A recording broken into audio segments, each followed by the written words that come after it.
في يوم من الأيام في قرية اسمها كارن في مدينة نفسهير في تركيا. القرية دي معروفة باسم القرية السرطانية، وده لأن في القرية كان بيتم حرق الأطفال حديث الولادة، كمان بيحرقوا جثث ميتة، وده كان سبب زيادة حالات السرطان وقتها. وعشان كده الدولة بتقرر إنها تخلي القرية من السكان اللي فيها. والفيلم ده بيحكي أغرب قصة لعيلة كانت عايشة في القرية قبل الإخلاء، والأحداث متصورة في قرية كارن اللي حصلت فيها القصة الحقيقية. وبعدها بنروح لهالة بتمشي ورا والدها علشان تشوفه في مكان ضلمة، تدخل وراه وبتسمع صوت بيقول لها لو عايزة تشوف والدها لازم تجرح نفسها، عشان كده بتقطع وشها. بعدها بتشوف ناس غريبة قدامها وبيطلع كل ده كابوس، ولكن بتصحى هالة وهي بتنزف. بتكون هالة ما عندهاش اخوات ولا اصدقاء غير العروسة بتاعتها، وبتقول دايما انها مش بتحب شكلها ولا لون شعرها الابيض، وبيبان ان هالة مسلط عليها جن وبيكلمها دايما وبيجبرها تعمل حاجات هي مش عايزاها، وده بهدف انه يرجع لها والدها اللي اختفى من سنين طويلة جدا ومحدش عارف عنه حاجة. وبتكون ام هالة وجدتها عارفين انه مسلط عليها جن ومع ذلك مش بيساعدوها. وبنروح لعذرا عمة هالة اللي بتسمع صوت بيندهلها في مكان شغلها، وبتروح ناحية الصوت وبتلاقي ان في حشرة غريبة واقفة على الحيطة، وفجأة بيظهر شبح خطيبها سليم وبيحصل لها حاجات غريبة جدا. وبتلاقي هالة واللي بيكون شكلها متغير بتلاقيها بتكتفها بحبل وبتنقلها لمكان غريب، بيكون المكان ده مليان ناس وبيعملوا عليها سحر. بتتعب عذرا وبيغمى عليها، وبتساعدها واحدة اسمها فاطمة اللي بتشتغل في نفس المكان، بترقيها وبتقرأ عليها قرآن. لما بترجع البيت بتلاقي ان هالة بتعيط حابسة نفسها في اوضتها ومش راضية تكلم حد، وبتلاقي ان امها حالتها وحشة جدا وبتكلم نفسها وبتقول حاجات غريبة. بنروح لإبرو صاحبة عذرا وتبقى اخت سليم خطيب عذرا، وبتقول انها بتحب عذرا جدا وعايزة تجوزها لاخوها في اسرع وقت لانها بنت كويسة. وفجأة بتسمع صوت بنتها الصغيرة وهي بتقول انها مش بتحب عذرا ومش عايزة تشوفها ابدا. فجأة بتقع عليها المرتبة، بتلاقي ان بنتها واقفة وراها بس ظهرها بيوجعها جدا. بيكون سليم خطيب عذرا عايش لوحده في البيت ده بعد ما امه واخوه صغير ماتوا، وبيصحى من النوم بيلاقي امه قاعدة قدامه ماسكة في ايدها قماشة، وبيلاقي اخوه واللي بيطلع شكله غريب جدا بيزحف على الارض.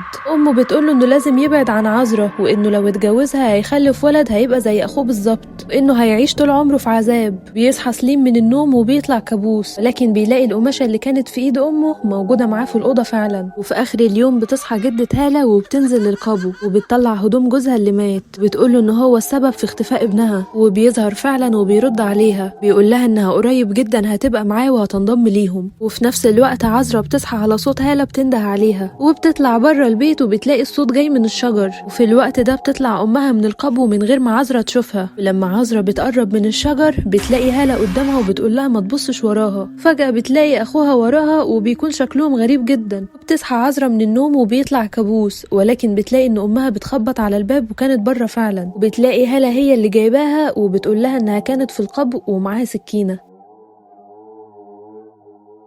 في اليوم اللي بعده بتكون هالة قاعدة لوحدها كالعادة، وبتقول للعروسة انها بتحب عمتها عذرا جدا، لكن الجن المسلط عليها بيقول لها ان عذرا بتكرهها لان جدتها كمان مش بتحبها. بتقول لها انها هتعرفها السبب لو حرقت وش العروسة. وبتفضل هالة تقول للجن المسلط عليها انه بيكذب، انه اكيد جدتها بتحبها ومش بتكرهها. الجن بيرد عليها وبيقول لها انه هيثبت لها ان جدتها شريرة، لان جدتها هي السبب في كل حاجة بتحصل لهم دلوقتي، وانها عايزة تقتل هالة، وده لانها بتخاف منها. هيثبت لها الكلام ده علشان تثق فيه وتنفذ اوامره. وفي الوقت ده بتكون جدة هالة تعبانة جدا وبتكلم نفسها وبتقول انها هتقتلهم كلهم، وبتنزل للمطبخ وبتسخن زيت، وبتروح لهالة في المكان اللي بتقعد فيه وبتكب عليها الزيت المغلي، وبتطلع دي مش هالة، وبيكون الجن متجسد في شكلها علشان يثبت لها ان جدتها كانت عاوزة تقتلها فعلا. بتكون هالة قاعدة في حتة تانية ولكن جدتها ما شافتهاش، بيخليها تشوف كل ده بعينيها علشان تثق في كلامه وتنفذ اوامره. وفي نفس اليوم سليم بيدي خاتم الجواز لعذرا وبيقرر يتجوزها. وإبرو بتصحى من النوم على صوت بنتها، وهي بتقول لها ان عذرا رجعت للبيت تاني، انها دخلت إبرة في عينيها. وبيكون صوت بنتها طالع من الادراج، بتلاقي ان الادراج فيها عظم وعينين، وصوت بنتها في كل حتة، وبتقول لها انها مش عايزة عذرا وسطهم. وسليم بيروح للبيت وبينام. فجأة بيصحى وبيخرج من البيت تاني وبيروح محل الذهب بتاعه، بياخد كل الذهب اللي في المحل والفلوس اللي في الخزنة وبيحطهم في كيسة وبيرميهم في المية. وبيصحى من النوم وبيفتكر ان ده كابوس، ولكن بيلاقي الشنطة اللي اخد فيها الذهب ورماه موجودة معاه في البيت، وبيتأكد من كاميرات المراقبة وبيعرف انه عمل كده فعلا، لكن هو مش فاكر هو رمى الذهب فين. وبتنزل هالة لقبو البيت بتتفرج على صور ابوها اللي اختفى قبل ما تتولد. جن المسلط عليها بيقول لها انه يا ريت كانت عمتها عذرا هي اللي اختفت بدل ابوها. وبيروح سليم لدجالة علشان تعرفه مكان الذهب بتاعه، وبيبان في المية صورة جن وبيفضل يقول اسم عذرا، مش بيرضى يقول على مكان الذهب فعلا. لما سليم بيروح بيشوف امه واخوه معاه تاني في الاوضه، بيشوف الذهب بتاعه في الحمام وبيبقى عارف ان بيتهيأله. بيحاول يفوق نفسه بس بيلاقي ان الذهب موجود قدامه فعلا، وبيحاول انه ياخده ولكن ايده بتتحبس ومش بيعرف يطلعها. وامه بتظهر له تاني وبتقوله انها حذرته من عذرا، وهو ما سمعش الكلام وقرر يتجوزها، انه كان لازم يتعاقب. بتصحى هالة من النوم وبيكون في ايدها صوره وبيكون فيها جدها وجدتها وابوها وامها، وبتخرج بره الاوضه وبتلاقيهم قاعدين جنب بعض بنفس الوضعيه اللي في الصوره. بياخدوها معاهم وبتنتقل للعالم الاخر. هناك بتشوف اشكال غريبه ومرعبه جدا، تشوف اهلها كلهم وهم بيقولوا لها انها واحده منهم. بعدها بتشوف عمتها عذرا وحاطه حاجه على وشها، لما بتلمسها بتكون بتلمسها في الحقيقه، وبتخلي عذرا تحلم بنفس الحاجات اللي هالة بتشوفها.